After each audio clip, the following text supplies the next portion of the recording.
रुक गए सर, यही रुक जाएंगे।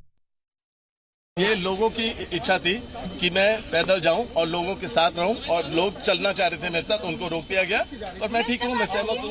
सर, तो आपने पहले भी काफी आरोप लगाए हैं कि ईडी के पास कोई भी पुख्ता सबूत नहीं है, फिर से आज आपको दूसरा समन। जब मैं लोगों के हित में बोलता हूं, जब भी मैं माइनॉरिटीज के लिए बोलता हूं, जब भी मैं जो सरकार चल रही है उनकी नाकामियों में बोलूंगा, मैं सोच भी रहा हूं राजनीति में आने के लिए, तो ये लोग दुरुपयोग करेंगे, एजेंसियों का इस्तेमाल करेंगे। केस में कुछ है ही नहीं यार, 20 साल थोड़ी ना लगेंगे कुछ जुड़ने के लिए। 15 बारी गया हूँ, 10 बारी बैठा हूँ और 10 घंटे बैठा हूँ और 23,000 डॉक्यूमेंट दिए हैं। फिर से एक हफ्ते में बोलते हैं सारे 23,000 डॉक्यूमेंट दोबारा दो, ऐसे थोड़ा। आपको सम्मान दिया जाता है। आपको जब भी लोगों के हित में मैं बोलूंगा, जब भी जनता की आवाज बुलंद करूंगा, ये लोग दबाएंगे और मीडिया और ये लोग एजेंसियों का दुरुपयोग करेंगे। और आप अपनी बात पर कायम है, अपने स्टैंड पर कायम है। बिल्कुल, मुझे किसी चीज के लिए छुपाने की जरूरत नहीं है और मैं हमेशा जितने भी सवाल पूछेंगे हमेशा जवाब देता हूँ और देता रहूंगा। ठीक। We told them we need just a few more days. They tell us get documents. We were organizing our documents. I'm always ready to be here. Mic ऊपर लगाओ सर भाई। multiple cases. मुझे क्यों करना है यार? Nothing may be found. You don't take 20 years to find details. Where are we going? Yeah. Okay. What is expected? Mic लंबा करो सर, माइक लंबा। I hope there's a conclusion. What is expected today? I hope there's a conclusion.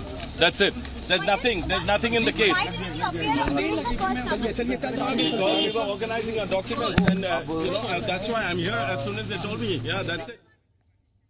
और जी media संवाददाता रवि त्रिपाठी इस बड़ी खबर पर हमारे साथ जुड़ गए हैं। रवि, इस पूरे मामले को लेकर अपनी सफाई तो रॉबर्ट वाड्रा ने दी है, साथ ही साथ एक अहम बात भी कही है कि जब भी वे लोगों के हित की बात करते हैं और राजनीति में आने की बात करते हैं, उनको टारगेट किया जाता है। देखिए, ये इस तरह के जवाब रॉबर्ट वाड्रा लगातार देते रहे। आप गौर कीजिए, रॉबर्ट वाड्रा पहली बार नहीं, इससे पहले भी ईडी गए, घंटों बैठे रहे। प्रियंका गांधी वाड्रा उनको छोड़ने गई थी इसके पहले।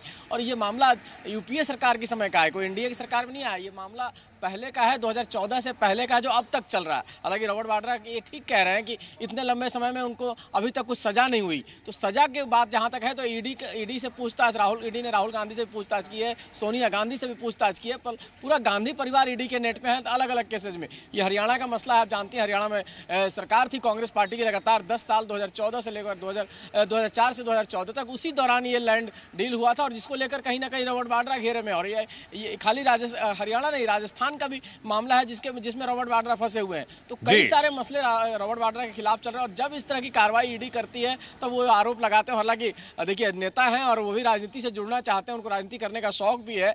कई बार वो बयान भी देते हैं। हालांकि पार्टी ने अभी तक उनको एंटरटेन नहीं किया है एज ए लीडर और एज ए कैंडिडेट कहीं चुनाव लड़ाने के लिए, चाहे कोई पार्टी में पोजीशन मिला है। लेकिन वो अपनी इच्छा जरूर जताते रहते हैं कि वो राजनीति में आना चाहते हैं और इसी बहाने कहीं ना कहीं उनको टारगेट किया जा रहा है। जाहिर सी बात है, बीजेपी की सरकार है तो उस पर निशाना होगा। एक डेवलपमेंट बताना चाहूंगा कि तेजस्वी यादव पहुंच गए हैं। तेजस्वी यादव, देखिए रॉबर्ट, अभी एक मीटिंग है यहाँ पे, मल्लिकार्जुन खड़गे के घर के बाहर में खड़ा हूँ। राहुल गांधी थोड़ी देर पहले पहुंचे हैं और अभी ये देखिए तेजस्वी यादव पहुंच रहे हैं गाड़ी से। तेजस्वी यादव और कहीं ना खड़गे की मुलाकात होनी है और बिहार चुनाव को लेकर एक बड़ी मीटिंग है। तो कहीं ना कहीं बिहार चुनाव के इस संदर्भ के पहले लगातार इस तरह की कार्रवाई हो रही है, जो ईडी का समन शुरू हो रहा है। आप जानते हैं कि रॉबर्ट वाड्रा बड़ा नाम है, जब भी प्रियंका गांधी के राजनीति में एक्टिव होने की बात होती है तब भी उनके खिलाफ एक्शन होता है, ऐसा आरोप लगाया जाता है। तो तमाम तरह के आरोप लगेंगे और रॉबर्ट वाड्रा खुद के बोल रहे हैं, खुद पैदल चल के आए हैं। देखिए, अपने सपोर्टरों के साथ, इसके पहले भी आए थे तो उस पर प्रियंका गांधी लेकर आई थी, बड़े सख्ते में थे। लेकिन इस बार तो अपने सपोर्टरों के साथ आए। इसका मतलब राजनीति का मन उन्होंने बनाया हुआ और वो